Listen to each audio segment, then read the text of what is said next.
Yo, what is going on? It is Mr. Shaw. Today, I need to go over a guide on how to make an actual good build, right? And I want to make this video a little short, so let's just get right into it. So, let's start from the very foundations. In order to make a good build, you need to use Shrine of Order. If you do not use Shrine of Order, you are missing out on a lot of talents, and that is the key to making a good build. Your talents, not your stats, your talents. That's where you make, or that's how you get, that's one of the ways you get a good build. Okay, you need to Shrine of Order. Like honestly, there's no such thing as a good build without using Shrine of Order. So make sure y'all use Shrine of Order. If you do not know what that is, there are many YouTube videos and many guides on how to use it and like what it's about, except the next step to making a good build. You need to have good kits. Every single build on Deepwoken, regardless of, okay, maybe not the PvE builds, but if you are making a build, a PvP build, you need to have high HP. There's no, like, a glass cannon Deepwoken build is not good, right? You're just gonna die. You know, you're gonna get crapped on by a mage build. You're gonna start crying. You're gonna get off Deepwoken, right? So what you need to do is you need to have good kits, right? And you may be asking, how do you get a good kit? It's pretty simple, man. First of all, the Luvian. The Luvian, you get to wave 25, wave 20 plus, etc. And you will get 3-star boots, 3-star, whatever it is, and they all have high HP, right? You want to get them 30 HP star boots, bro. Right? So there's the Luvian. Hell mode is another way. Just like the Luvian, you'll get like the same kind of loot, except with Hell mode, you can get the Diver's Light Plate, and that is arguably one of the best chest pieces you can get in this game. I'm pretty sure you could also get the Iron Singer chest plates from the Hell mode as well, but I'm not entirely sure.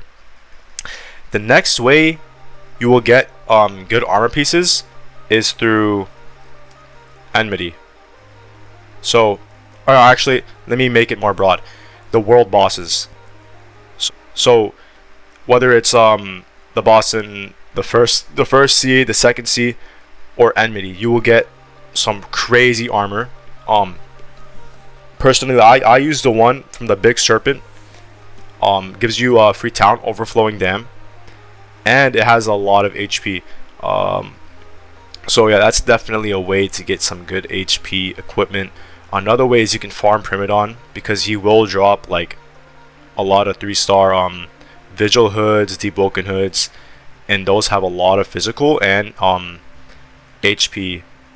So those are some ways you want to farm kits. I'm sure there's more, but these are like the ways that everyone else does, and you might want to make a PvE for these. Alright.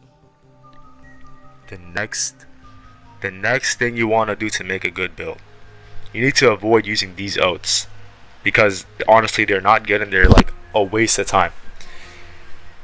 Do not use Dawn Walker. Dawn Walker has bad talents, and the mantras are honestly like very mediocre. Radiant Kick is the only good mantra, and it's not even that good, because once you use it, it just pushes your opponent away. Like you're better off using Oatless. Alright, so the next oath you kind of want to stay away from is definitely Vision Shaper. You will not see anyone on top chime using this.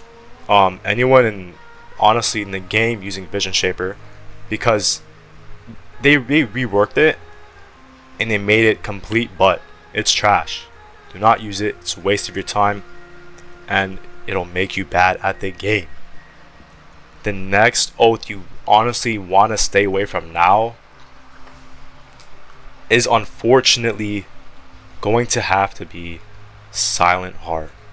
The reason why you want to stay away from Silent Heart is because they reworked it while back, and they got rid of that one uppercut move that does like multiple hits at a time, and that's what made it very, very broken.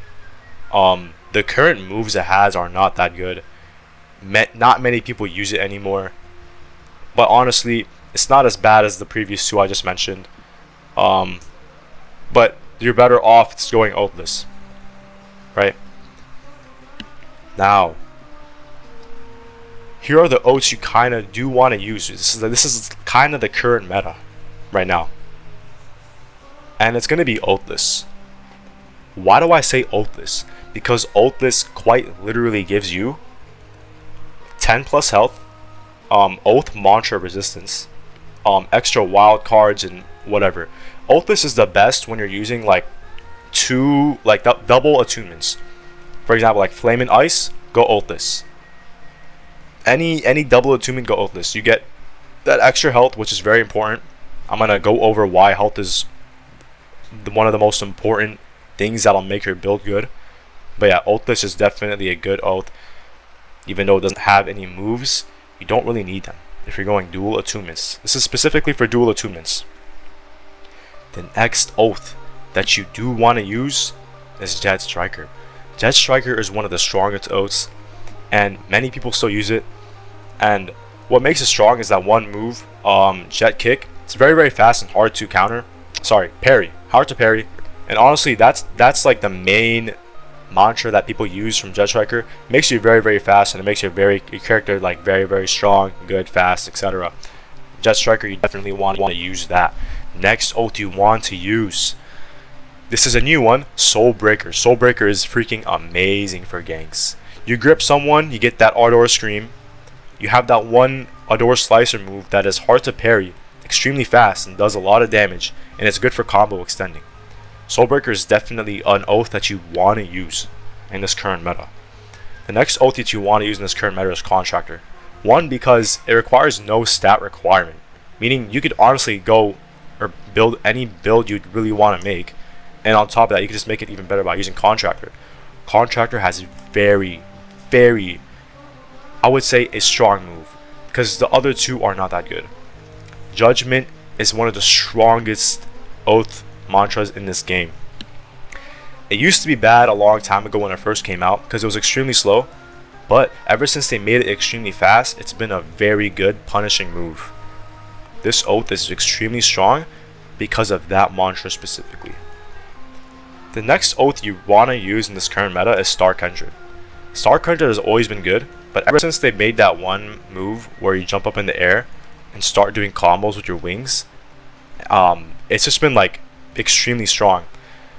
That one mantra that it has that makes it pretty strong is Celestial Assault. It's pretty fast and it brings you up in the air, and you can combo extend using that one move I mentioned previously. Stark 100 is very strong with heavy, and just mainly heavy. Pretty much when it comes to oaths, the other ones that I haven't mentioned, Chain Warden is extremely good. Chain Warden is definitely honorable mention. You want to use that. Very good combo extenders. Otherwise, anything else that I haven't mentioned are okay. Saint Swarm is okay. Salt Chemist okay. Blade Harper is good for some builds, but generally okay. Blind Seer is also okay. So when it comes to the okay and the builds that I mentioned that you do want to use, definitely go for those, but stay away from the ones that I mentioned previously. Another thing that'll make your build better, stronger, is using enchants, right? And a lot of people kind of ignore this because they think once they get their weapon enchant, level 20, they have their mantras, etc., they're good to go, right? But they're missing the armor enchants. The main armor enchant that you really want to get is Drowned. Why do I say Drowned? Because you get 10 plus HP on that armor equipment. So for example, previously I mentioned Star Boots, right? The max you can get is 30 HP. If you put Drowned on that piece, you get 40 HP from one equipment. So that is amazing. But there's some other armor enchants you could use, but obviously the one that you really want to go for is Drowned. I think the most important thing that people lack, especially beginners, is their kits and HP. That is the most important. It's more important than just damage, because that'll keep you alive in ganks. I have mentioned a lot of stuff. I'm not really sure what else to mention, but I hope that some people in the comments can add and maybe correct me if I was wrong, or even add on to what I was saying. And I hope this video was beneficial, and that I hope people can learn and try to improve their builds using the information of which I have presented. Yeah, I forgot to mention a very important factor, and which led me to make this video, is that I have a friend by the name of Plottori, and he always makes trash builds, bro.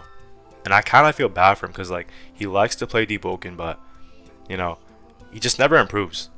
His builds are always trash. He's always wiping them. So Plottori, man, I hope you see this, and I hope you can take my advice and learn.